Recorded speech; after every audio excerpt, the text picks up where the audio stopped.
So I've been in Congress for less than a year, and this is definitely the biggest mess I've seen so far.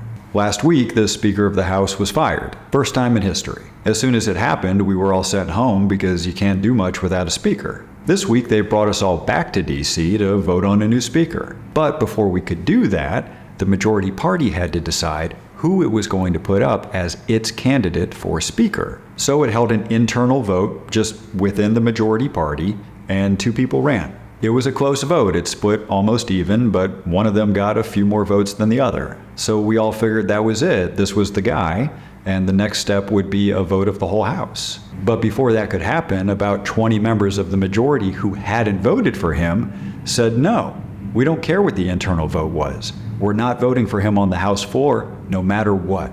The holdouts are some moderates, some right-flank folks.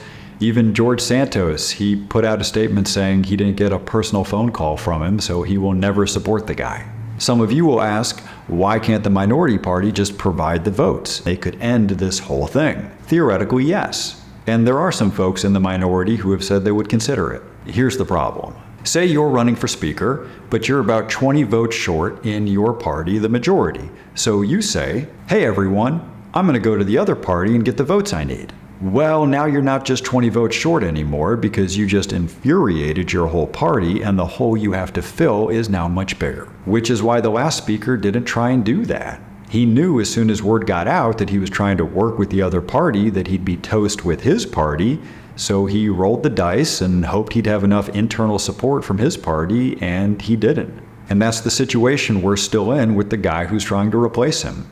And breaking news, that guy just withdrew.